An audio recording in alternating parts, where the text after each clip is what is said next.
नमस्कार। आकाशवाणी जयपुर अजमेर से प्रस्तुत है प्रादेशिक समाचार।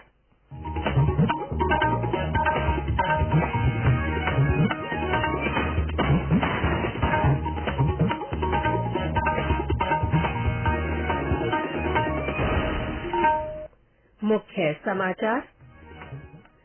प्रधानमंत्री नरेंद्र मोदी देश में रेडियो प्रसारण को बढ़ावा देने के लिए आज 91 एफएम ट्रांसमीटरों का उद्घाटन करेंगे। इनमें प्रदेश के 13 ट्रांसमीटर भी शामिल। रक्षा मंत्री राजनाथ सिंह आज नई दिल्ली में शंघाई सहयोग संगठन के रक्षा मंत्रियों की बैठक की अध्यक्षता करेंगे। आईपीएल में राजस्थान रॉयल्स की टीम चेन्नई सुपर किंग्स को 32 रनों से हराकर अंक तालिका में शीर्ष स्थान पर पहुंची। और प्रदेश में नए पश्चिमी विक्षोभ के असर से आज से बारिश की गतिविधियों में और बढ़ोतरी की संभावना।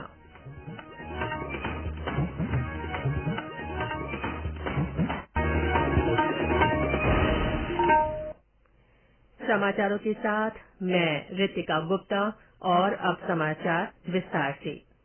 प्रधानमंत्री नरेंद्र मोदी देश में रेडियो प्रसारण को बढ़ावा देने के लिए आज 91 एफएम ट्रांसमीटरों का उद्घाटन करेंगे। 100 वॉट के एफएम ट्रांसमीटरों का शुभारंभ वीडियो कॉन्फ्रेंस के माध्यम से किया जाएगा। इन ट्रांसमीटरों को 18 राज्यों और 2 केंद्र शासित प्रदेशों के 84 जिलों में स्थापित किया गया है। एफएम के इस विस्तार का मुख्य उद्देश्य आकांक्षी जिलों और सीमावर्ती क्षेत्रों में रेडियो प्रसारण को बढ़ावा देना है। जिन राज्यों और केंद्र शासित प्रदेशों में रेडियो प्रसारण को बढ़ावा दिया जा रहा है उनमें राजस्थान, बिहार, झारखंड, ओडिशा, पश्चिमी बंगाल, असम, मेघालय, नागालैंड, हरियाणा, उत्तर प्रदेश, केरल, छत्तीसगढ़, गुजरात, मध्य प्रदेश, महाराष्ट्र और लद्दाख शामिल है। आकाशवाणी की इस सेवा के विस्तार से इस मीडियम से वंचित अतिरिक्त 2 करोड़ लोग अब जुड़ जाएंगे और लगभग 35,000 वर्ग किलोमीटर के दायरे में रेडियो प्रसारण संभव हो सकेगा। राजस्थान में आज से 13 नए एफएम ट्रांसमीटर शुरू होंगे। डूंगरपुर, भीलवाड़ा, बारां, पाली, जालौर, प्रतापगढ़, बीकानेर के खाजूवाला, चूरू के सुजानगढ़, श्रीगंगानगर के करणपुर और सूरतगढ़, हनुमानगढ़ और जिले के भादरा और जोधपुर के फलौदी में ये ट्रांसमीटर शुरू होने जा रहे हैं। बीकानेर के खाजूवाला में होने वाले कार्यक्रम में केंद्रीय संस्कृति राज्य मंत्री अर्जुन राम मेघवाल भी मौजूद रहेंगे। अन्य स्थानों पर उद्घाटन कार्यक्रम में जनप्रतिनिधि और अन्य गणमान्य लोग शामिल होंगे। एफएम ट्रांसमीटर शुरू होने को लेकर स्थानीय लोगों में उत्साह का माहौल है। रक्षा मंत्री राजनाथ सिंह आज नई दिल्ली में शंघाई सहयोग संगठन के रक्षा मंत्रियों की बैठक की अध्यक्षता करेंगे। इससे पहले कल संगठन के सदस्य देशों के साथ उन्होंने द्विपक्षीय वार्ता की। उन्होंने चीन के राष्ट्रीय रक्षा मंत्री जनरल ली शांगफू के साथ मुलाकात में स्पष्ट तौर पर कहा कि भारत और चीन के संबंध सीमा पर शांति बनाए रखने पर आधारित है। उन्होंने फिर कहा कि मौजूदा समझौतों के उल्लंघन से द्विपक्षीय संबंधों का पूरा आधार खत्म हो गया है और सीमा से सैनिकों के पीछे हटने से ही शांति स्थापित हो पाएगी। प्रधानमंत्री नरेंद्र मोदी आगामी रविवार 30 अप्रैल को सुबह 11 बजे आकाशवाणी के मन की बात कार्यक्रम में अपने विचार साझा करेंगे। ये इस मासिक रेडियो कार्यक्रम की 100वीं कड़ी होगी। ये कार्यक्रम आकाशवाणी और दूरदर्शन के समूचे नेटवर्क, आकाशवाणी समाचार की वेबसाइट और news on air mobile app पर भी उपलब्ध होगा। आकाशवाणी समाचार, दूरदर्शन समाचार, प्रधानमंत्री कार्यालय और सूचना एवं प्रसारण मंत्रालय के यूट्यूब चैनलों पर भी ये कार्यक्रम सुना जा सकता है। हिन्दी प्रसारण के तुरंत बाद इसे क्षेत्रीय भाषाओं में प्रसारित किया जाएगा। मन की बात की 100वीं कड़ी के लिए संस्कृति मंत्रालय कई कार्यक्रम करने जा रहा है। कल नई दिल्ली में पत्रकारों को ये जानकारी देते हुए मंत्रालय के सचिव गोविंद मोहन ने बताया कि मंत्रालय की ये पहल देश के लोगों के साथ जुड़ने का सार्थक प्रयास है। इसके तहत मंत्रालय ने कल से देश भर में स्थित एएसआई स्मारकों सहित 13 प्रतिष्ठित स्थानों पर अत्याधुनिक प्रोजेक्शन मैपिंग शो के माध्यम से इस अवसर को यादगार तरीके से मनाने की योजना बनाई है। एक अन्य पहल में संस्कृति मंत्रालय जनशक्ति नाम से एक कला प्रदर्शनी आयोजित करेगा। इसका उद्घाटन 30 अप्रैल को नई दिल्ली में किया जाएगा। इस प्रदर्शनी में 12 प्रसिद्ध कलाकारों की पेंटिंग्स प्रदर्शित की जाएंगी। संस्कृति मंत्रालय की तीसरी प्रमुख पहल में अमृत चित्र कॉमिक्स का प्रकाशन शामिल है, जो प्रधानमंत्री द्वारा उनके मन की बात कार्यक्रम में उल्लेखित आम लोगों की वीर गाथाओं को उजागर करेगा। मन की बात की 100वीं कड़ी के उपलक्ष्य में आकाशवाणी इस विशेष कार्यक्रम से प्रधानमंत्री नरेंद्र मोदी के कुछ चुनिंदा संबोधनों को प्रस्तुत कर रहा है। आज की कड़ी का विषय है सांकेतिक भाषा का महत्व। जो लोग बोल नहीं पाते, जो ठीक से सुन नहीं पाते, ऐसे दिव्यांग लोगों के लिए अभिव्यक्ति बड़ी चुनौती रही है। शारीरिक चुनौतियों से जूझ रहे ऐसे लोगों के लिए सांकेतिक भाषा मददगार बनकर उभरी है।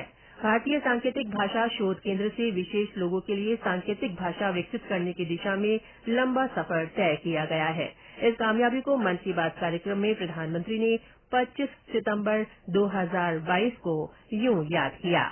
मेरे प्यारे देशवासियों, कहते हैं जीवन के संघर्षों से तपे हुए व्यक्ति के सामने कोई भी बाधा टिक नहीं पाती। अपनी रोजमर्रा की जिंदगी में हम कुछ ऐसे साथियों को भी देखते हैं जो किसी न किसी शारीरिक चुनौती से मुकाबला कर रहे हैं। बहुत से ऐसे भी लोग हैं जो या तो सुन नहीं पाते या बोलकर अपनी बात नहीं रख पाते। ऐसे साथियों के लिए सबसे बड़ा संबल होती है साइन लैंग्वेज।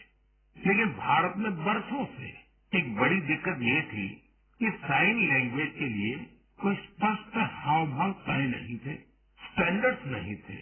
इन मुश्किलों को दूर करने के लिए ही वर्ष 2015 में Indian sign language research and training centre की स्थापना हुई थी। मुझे खुशी है कि ये संस्थान अब तक 10,000 वर्ड्स और एक्सप्रेशंस की डिक्शनरी तैयार कर चुका है। ये समाचार आकाशवाणी जयपुर अजमेर से प्रसारित किए जा रहे हैं।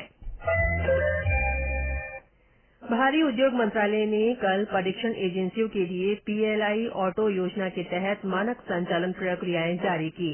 इस योजना के तहत आवेदक अब उन्नत ऑटोमोटिव प्रौद्योगिकी उत्पादों के परीक्षण और प्रमाणन के लिए अपने आवेदन जमा कर सकते हैं।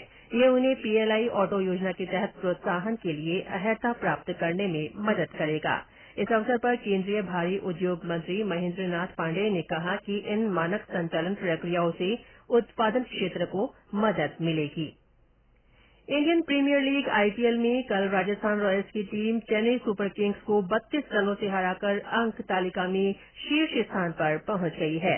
राजस्थान रॉयल्स ने जयपुर के सवाई मानसिंह स्टेडियम में कल खेले गए मैच में चेन्नई सुपर किंग्स के खिलाफ टॉस जीतकर पहले बल्लेबाजी करते हुए 20 ओवर में 5 विकेट के नुकसान पर 202 रन बनाए।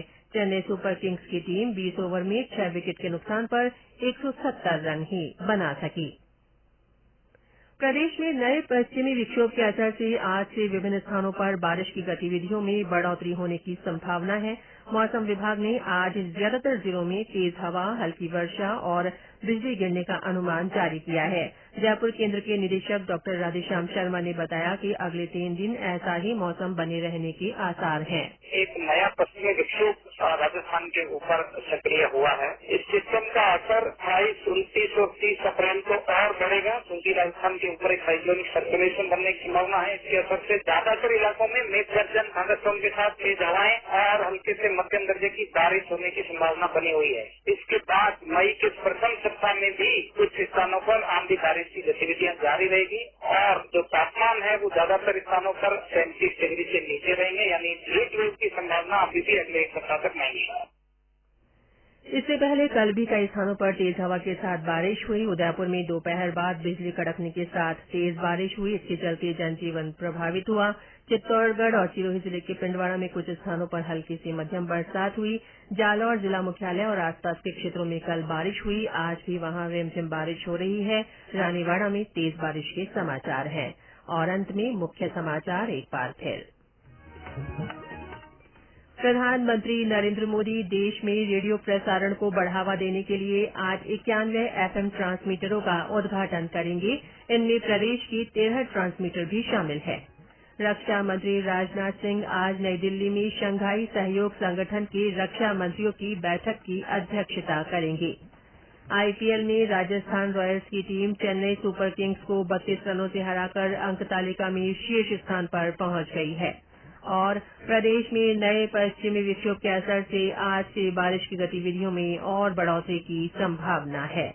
इसके साथ ही प्रादेशिक समाचार बुलेटिन समाप्त हुआ। नमस्कार।